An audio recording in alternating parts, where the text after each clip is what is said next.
y'all, welcome back to my channel. I am so excited for you guys to be here. I wanted to film this with makeup and my hair done and a cute outfit on, but the Lord was like, why does that stuff make you feel like you look cute? And I was like, great question. So here we are. I am having a no makeup day where I'm just wearing my He Will Live First big sweatshirt. My bed's not even made, but I just made it look good. All my clothes are thrown over there because I didn't want them in the shot. And yeah, that's where I'm at right now. I wanted to come on and kind of talk about my healing journey and what healing has looked like to me. And I'm not gonna go by the clickbait title of I'm healed.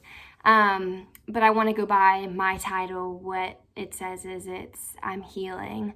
And I've come to a realization that a miracle sometimes isn't just instant. Sometimes it's a process.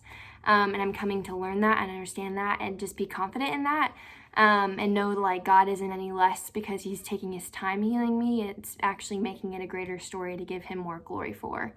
So with all that being said, let's get into what my process of my healing journey has looked like.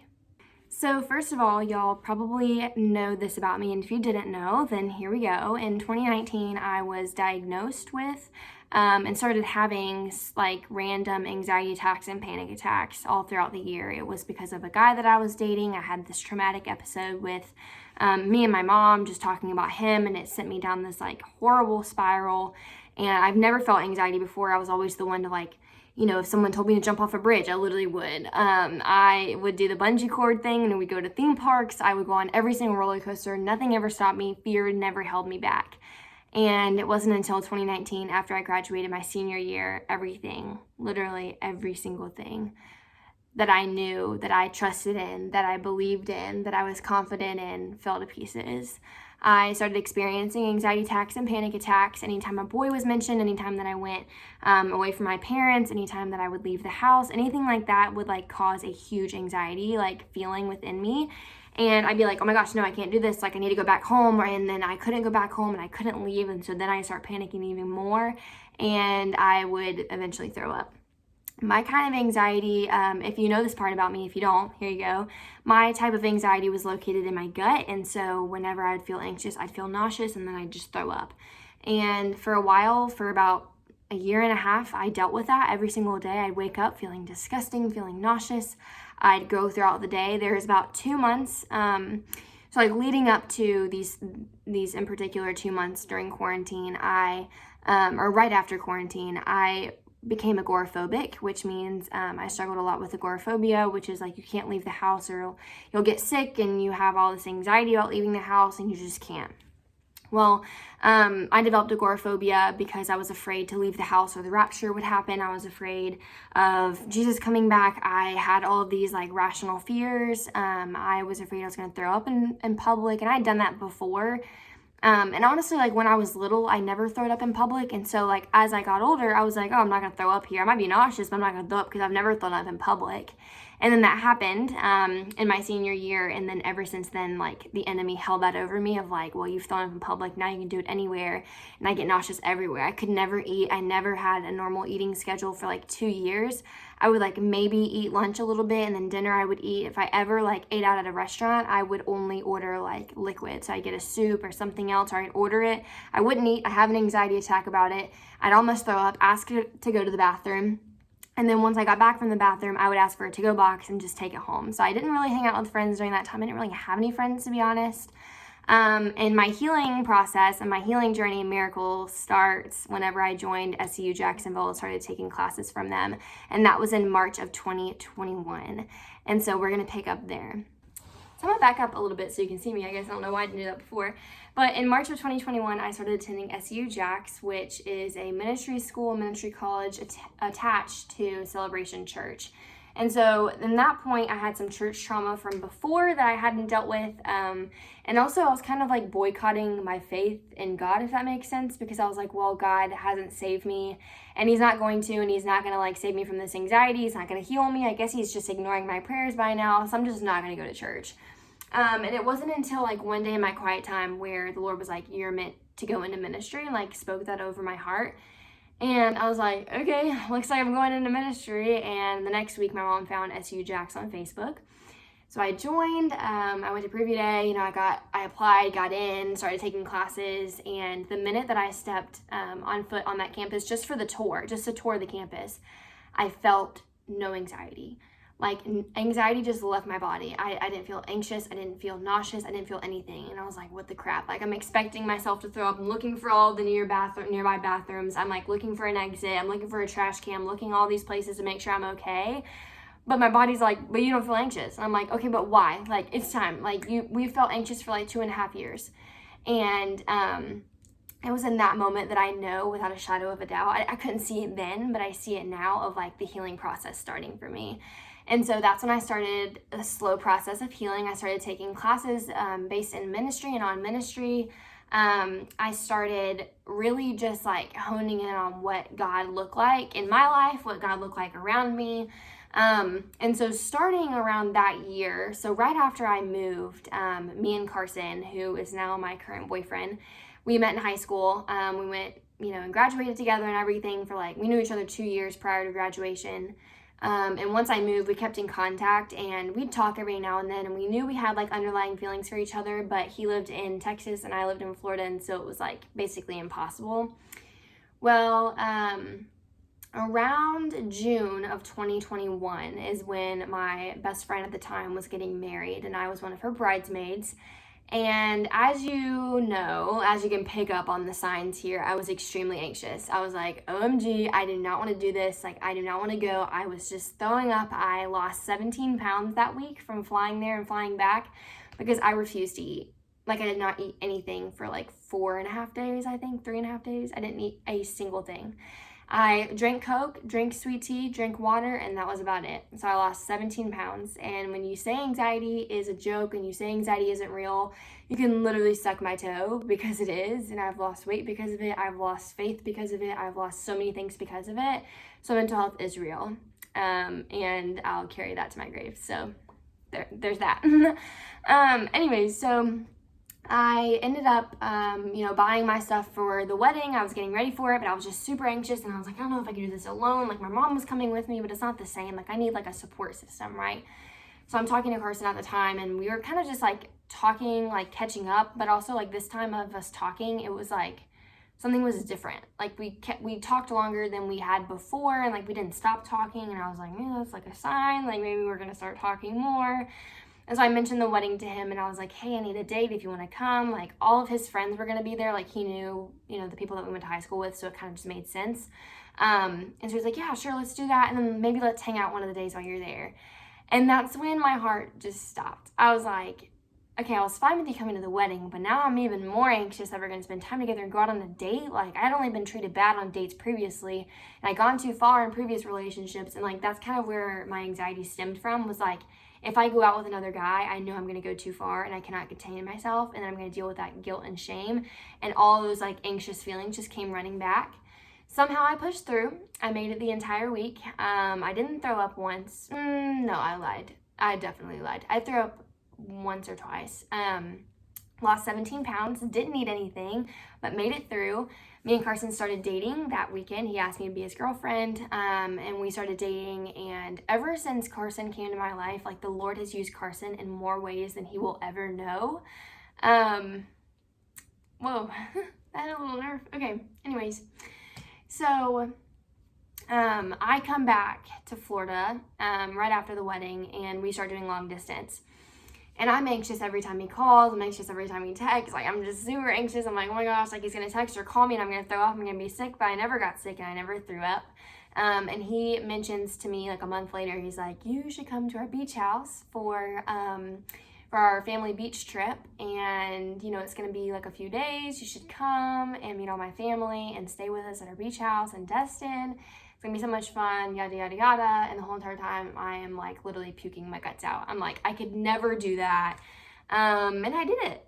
And I did it really good. I didn't throw up one time. And that was the moment right there that I trusted God enough to suffer and be anxious the entire car ride to Destin, but get there and have the time of my life and realize that Carson was the one that the Lord had set out for me.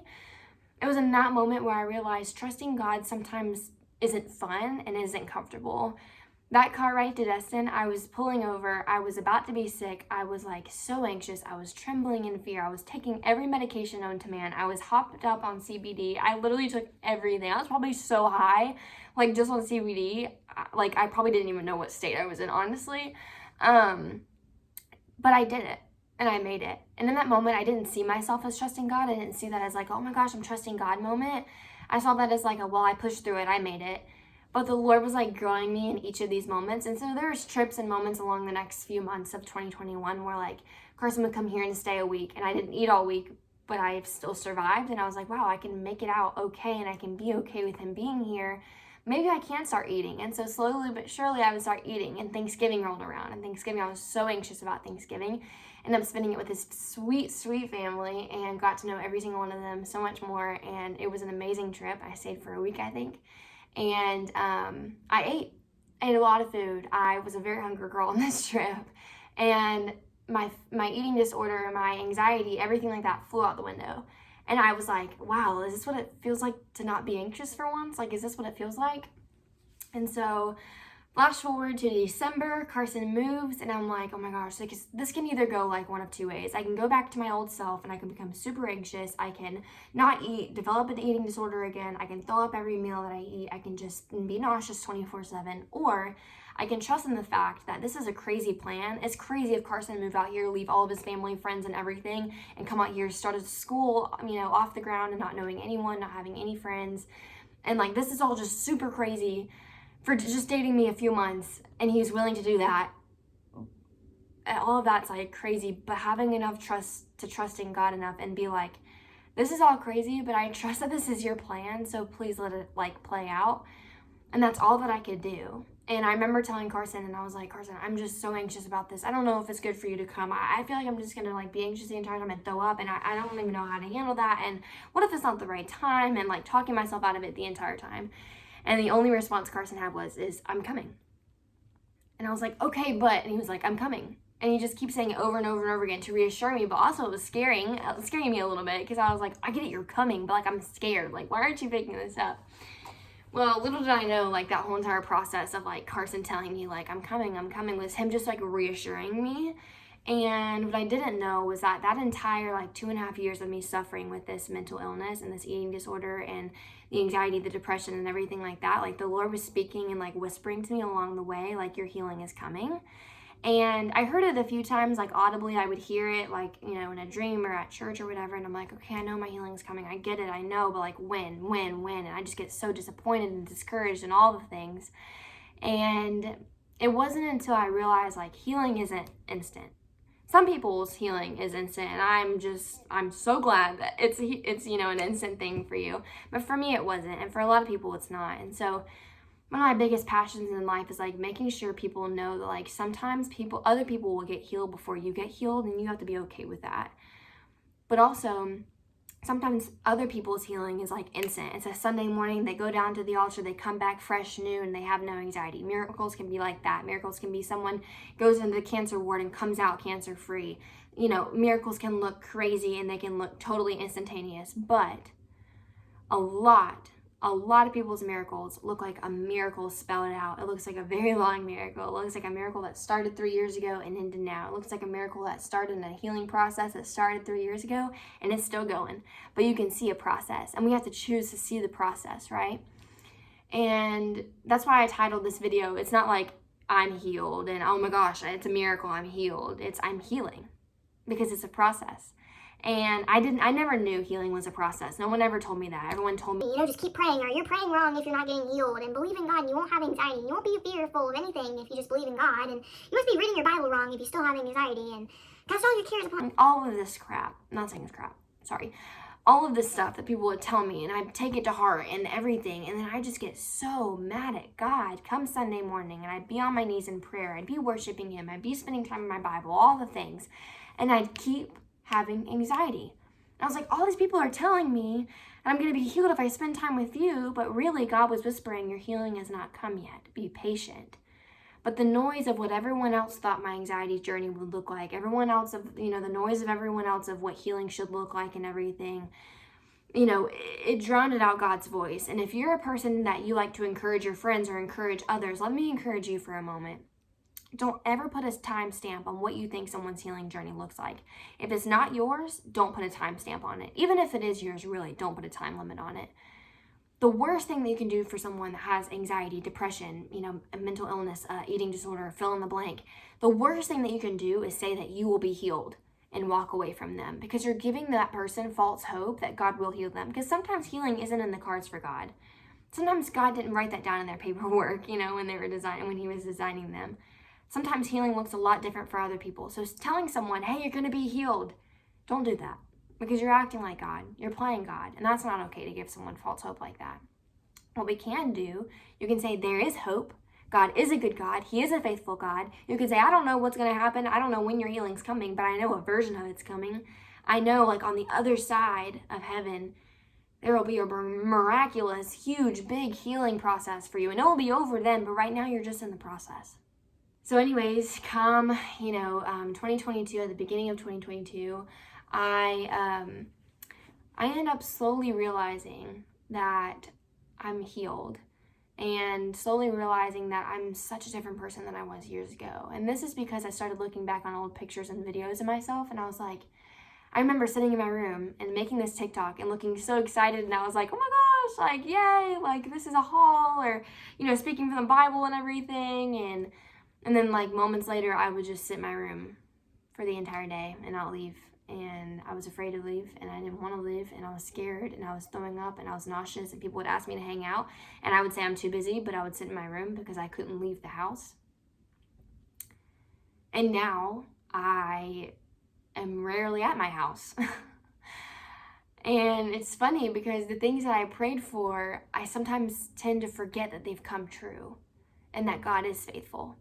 For years, I spent in prayer over Carson, even, over a relationship being godly, over I just want to be free from this anxiety. I want to be able to live my life and go to college and have friends and leave my house. And now I'm rarely at my house. I have so many friends I can't even count. I'm doing so much schoolwork. I'm an intern. I have a almost full-time job being a social media manager. All of these things that come to fruition, and I'm in a healthy, godly relationship. And there's just times where I just sit and I'm like, holy crap. I am dating the most beautiful human next to me on earth, the most pure guy ever to walk the planet, that pursues God more than he pursues me, but he still pursues me. And then I'm going to a school that pushes me towards who I'm meant to be and pushes me towards God. I have some of the best friends on the entire planet I could ever ask for, and I'm really home.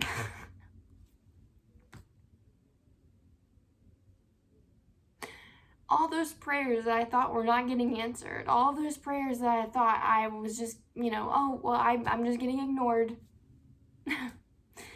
Just God chose her instead. No, it's a process. And let me tell you something, this process wasn't overnight.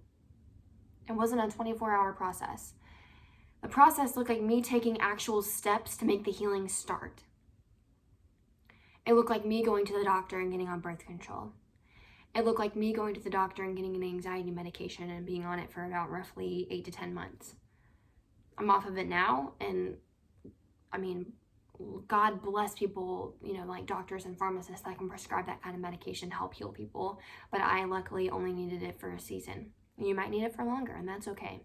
I totally 100% believe that God uses medication for good, and he uses it to heal people. I do. I will forever think that. It looked like me going out of my way to go to therapy to get healing. It looked like me going out of my way to stop watching pornography to gain healing from my anxiety. It looked like me trusting God enough to let a guy move here after maybe 5 months at most of dating me.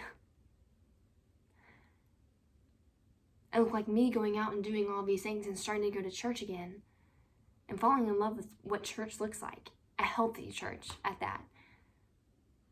I had to be the one to take the steps, but the Lord guided my steps. The Lord told me, you need to go to this doctor. The Lord told me, you need to do this. The Lord told me, your healing journey starts at a doctor's office. And I said, okay, let me pick a doctor's office. Lead me to the right doctor's office, but I'm going to make the steps to go to one, right? The Lord guides our steps, so he doesn't make them for us.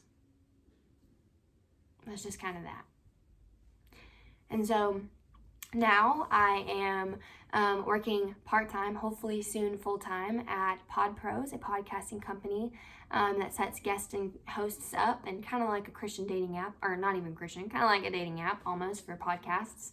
And I'm having the time of my life running that. I run all their socials. I'm their social media manager.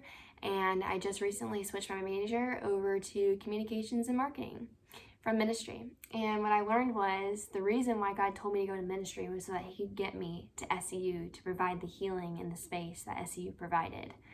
And sometimes healing looks like a building, sometimes it looks like a space, sometimes it looks like an environment. And the Lord knew that he was going to use SEU Celebration, that area. He knew he was going to use that environment to help heal me and help like start the healing process for me. And so he planted a seed of wanting to do ministry in my heart, so that I would get myself there. And then once I got myself there, I would learn by, pushing aside anxiety, who I was and who he made me to be. And so in knowing that, now I'm fully confident enough to know that my passions lie in social media. They lie in marketing. They lie in running people's businesses. They run in all of that kind of stuff. Or they lay in all of that kind of stuff. And that's that. And so I'm so confident now of my calling. I'm confident of who God made me to be. I was made for more than my anxiety. I was made more for my eating disorder. I was made more for this life. I was made to glorify God. I was made to make him glorified in every single thing that I do. I was made to be a reflection of him. And by being a reflection of him, I want to encourage every single person that has anxiety, eating disorders, depression, anything else like that, like mental health problems, illnesses, chronic illness, anything like that. Your healing doesn't happen overnight. Your healing is a process. And let me tell you something, the process is going to be ugly, it's going to be uncomfortable, it's not going to be fun. But know that you're not going through this process alone. God's going with you in this process. I'm going through you with this in this process. But also, I cannot begin to tell you the importance of being patient in the process. You deserve to be patient. You deserve to allow yourself to be patient in the process so that you can heal, so that he can heal you. Like, you deserve that. So allow yourself to be patient in the process so that you can gain the healing that the Lord has like prolonged you to get. Healing is worth it, but it's a process and you have to stick it out, but it's worth sticking out. And so that's my story. I haven't really shared that at all. But yeah, I found healing through medication. I found it through CBD. I found it through therapy. I found it through God coming back to church. I found it through SEU Jackson Celebration Church and the pastors there. But I also found it from exposure therapy. Which isn't talked about enough. And, exposure therapy looks like if you're afraid of leaving the house, leave the house every single day. If exposure therapy is something that you are scared to do and one of your fears is like hanging out with guys, make it, a actual like task list to hang out with a guy or be in a group with a guy. If you have a fear of spiders, make sure you watch videos of spiders to get over it. If you have a fear of throwing up or the rapture, learn more about it. You're scared of things that you don't know a lot about. So learn a lot about something, become educated, and then not be scared of it. Exposure therapy and therapy in general is a lifesaver, a godsend, everything above, and I couldn't recommend it more. But that's me. That's my story. I'm not healed, but I'm healing, and that's all that I could ever ask for. God bless you guys, and I'll see y'all on the next vlog maybe.